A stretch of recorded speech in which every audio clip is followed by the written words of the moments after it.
Bunica, de Barbu Ștefănescu de la Vrancea.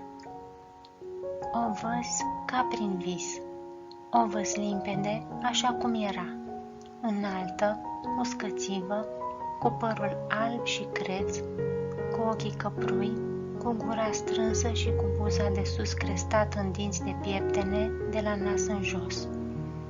Cum deschidea poarta, îi săream înainte. Ea băga binișor mâna în sân și îmi zicea: Chici, alune, nu, stafide, nu, năut, nu, turtă dulce, nu. Până nu ghiceam, nu scoteam mâna din sân și întotdeauna sânul ei era plin. Îi sărutam mâna, ea îmi da părul în sus și mă săruta pe frunte. Ne duceam la umbra dudului din fundul grădinii. Ea își înficea fulga cu caierul de in în brâu și începea să tragă și să răsucească un fir lung și subțire. Eu mă culcam pe spate și lăsam alene capul în poala ei. Fusul îmi sfârâia pe la urechi. Mă uitam la cer, printre frunzele dudului. De sus mi se părea că se scutură o ploaie albastră. Ei, ce mai vrei?" îmi zicea bunica. Surâsul ei mă îngădila în creștetul capului. Să spui, și niciodată nu îi sprăvea basmul. Glasul ei dulce mă legăna. Genele mi se prindeau și adormeam.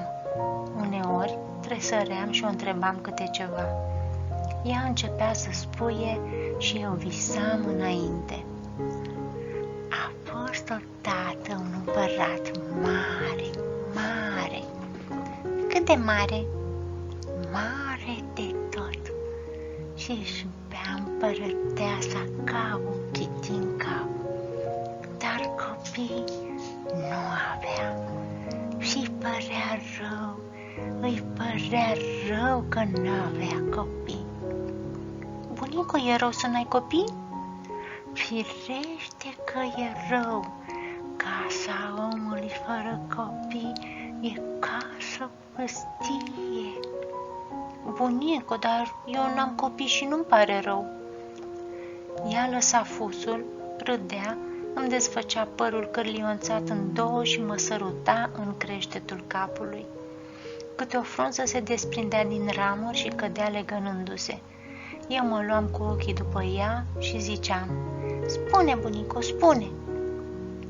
Și așa îi părea grozav de rău că n-avea copii și nu mai putea de părere de rău că nu are copii. Într-o zi veni la el un moș bătrân, că-și târa barba pe jos de bătrân și de cocoșat ce era.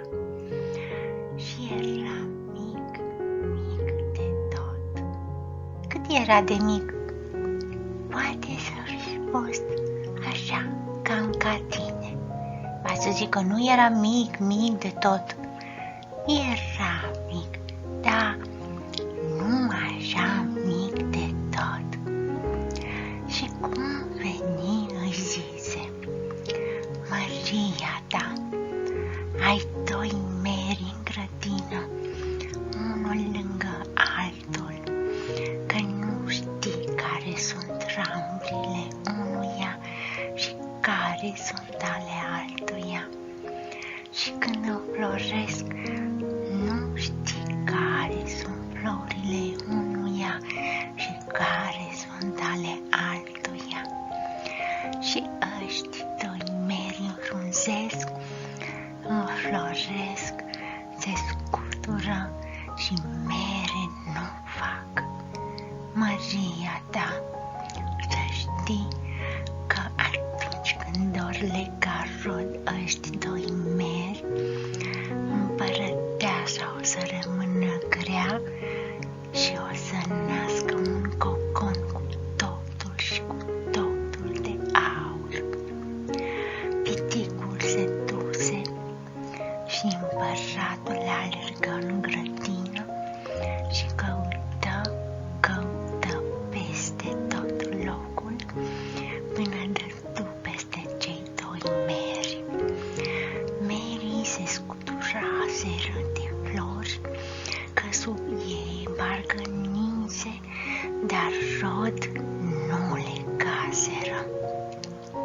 ce nu le caură bunicu? Știu eu, Dumnezeu știe. Era așa de cald, așa de bine în poala bunicii. O adiere încetinică îmi răcorea fruntea. Norii albi, alunecând pe cerul albastru, mă amețeau. Închideam ochii. Ea spunea înainte, mulgând repede și ușurel firul lung din caierul de in. Și se gândi împăratul ce să facă, ce să treagă, ca Mary să facă mere.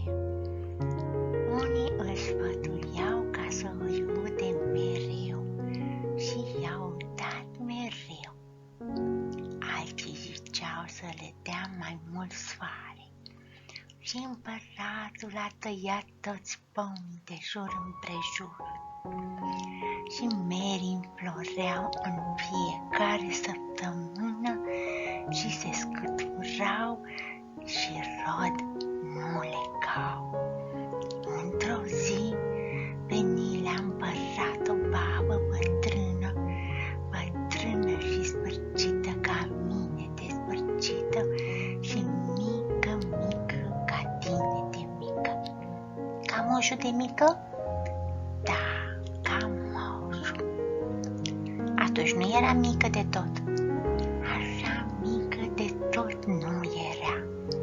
Și zise împăratului, Maria ta, până noi mulgem un mulcior de lapte de la sâna florilor, ce doarme dincolo de valea plângerii, într-o câmpie de mușețel, și noi udam Mary cu laptele ei, Mary n-or să lege rod, dar să te păsești, Maria ta, că îndată ce te-or simți florile, încep să se miște, să se bate și multe se apleacă pe obrajii ei și ea se deșteaptă, că doarme mai ușor ca o pasăre. Dar vai de cel ce l-o vedea, că-l preface după cum apuca orfanele în buruiană păcioasă, ori în floare mirositoare, dar de-acolo nu se mai mișcă. Dar ceea i-a dormit flăcăul mamei, tresăream. Nu știu unde ai rămas la zâna florilor, auzisem prin vis. Ploapele îmi cădeau încărcate de lene, de somn, de mulțumire și mă simțeam ușor ca un ful plutind pe o apă care curge încet, încetișor. Și bunica spunea înainte și fusul sfâr pe la urechi ca un bondar, ca acele cântece din buruienile în care adormisem de atâtea ori. Și împăratul a încălecat pe calul cel mai bun, îngânam eu, de frică ca să nu mă fure somnul.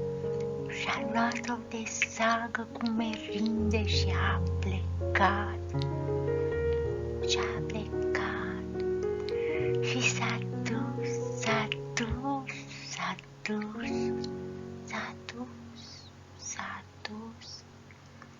până a dat o pădure mare și întunecoasă, de nu se vedea prin ea. Și acolo și-a legat calul de un stejar bătrân și-a pus de sagele căpătâi și-a închis ochii ca să se odihnească. Și pasă-mi de pădurea cânta și vorbea că era fermecată.